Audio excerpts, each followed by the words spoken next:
Ladies and gentlemen, Assalamu alaikum. It is very difficult to speak after Ambassador Hilali or Dr. Homa. So I'll try to be very humble and will try to keep myself to the written text so that I'm not challenged by any of you. Pakistan is caught in a very strange relationship with USA. The history of Pak-US relationship is of a swing between apparent friendship and disguised mistrust. In case the US requires Pakistan, it sends love with money, weapon, and praises.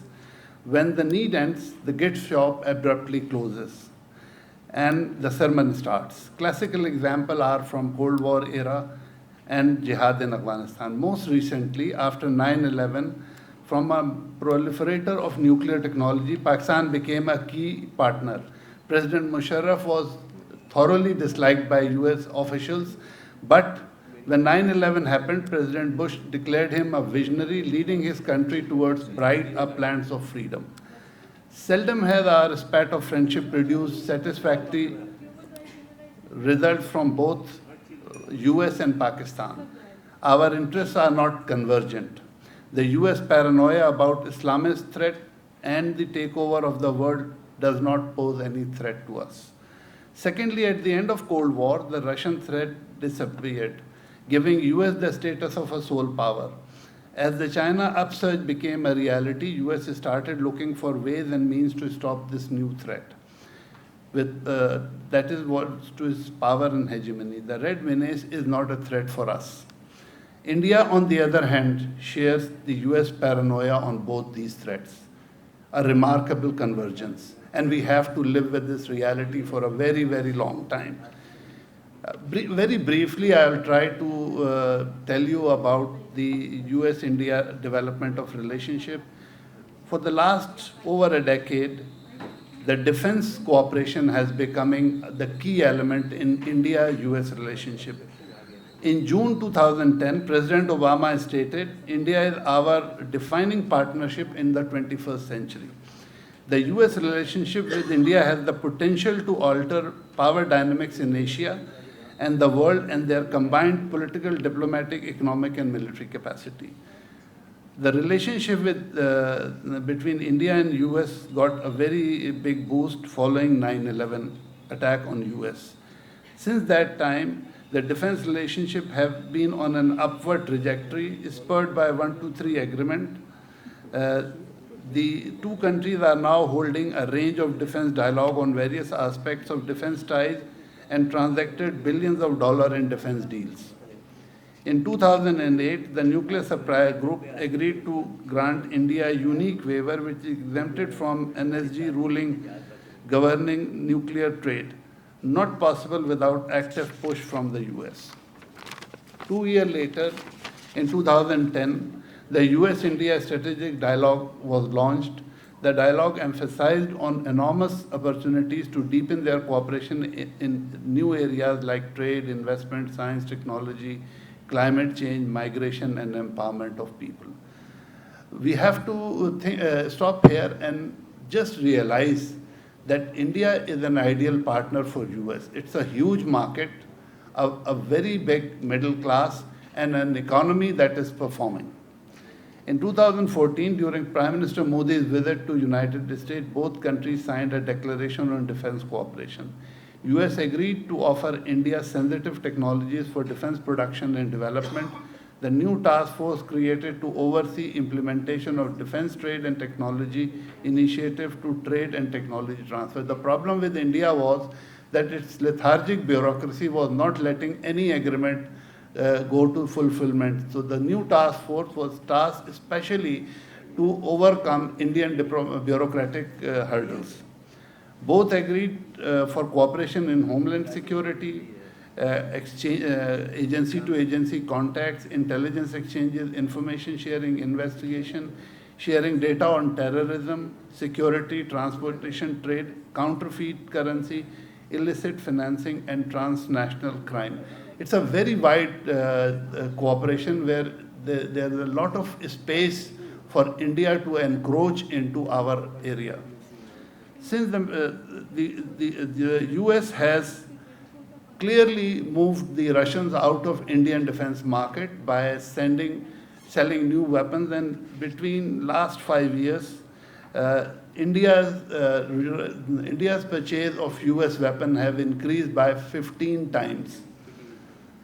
India conducts more exercise with United States than any other country. More than 50 joint exercises have been undertaken since between 2011 and 2016.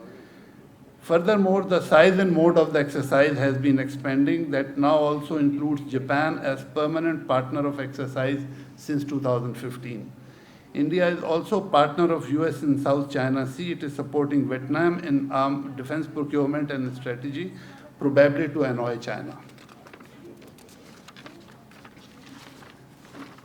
What is an Indian dream? Slightly digressing from the current affairs, India will not admit, but the recent rise of Hindu nationalism challenges the secular facade of Indian National Congress was maintained for last 60 years.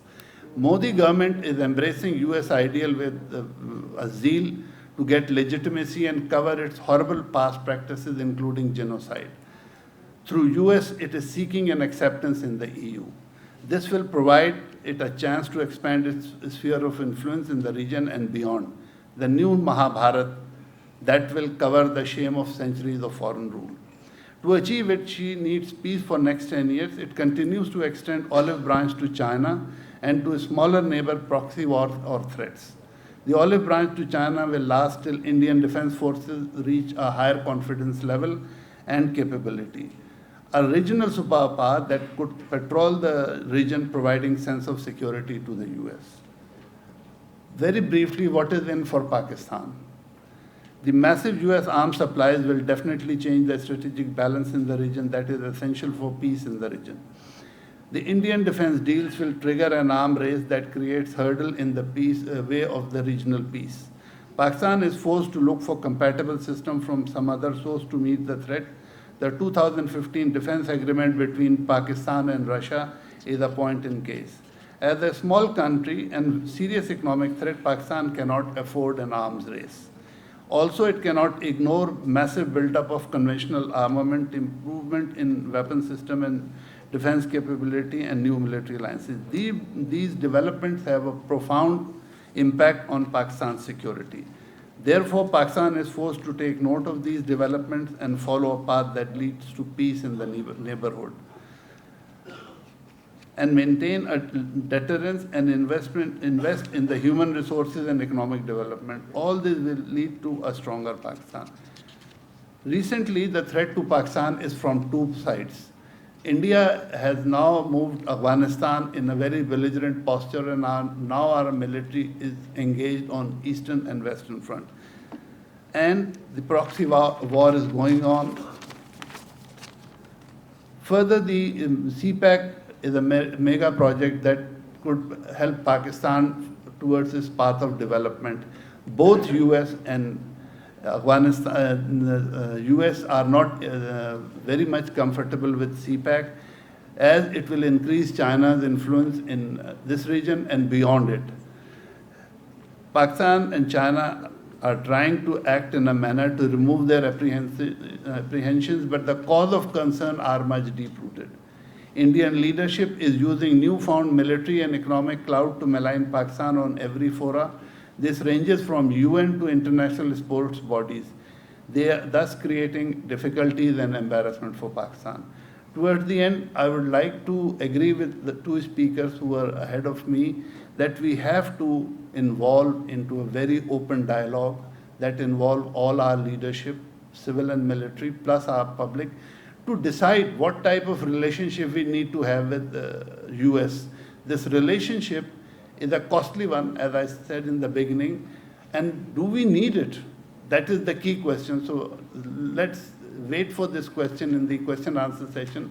Do we really need a friendship with the US, or a standard normal relationship with US would be enough?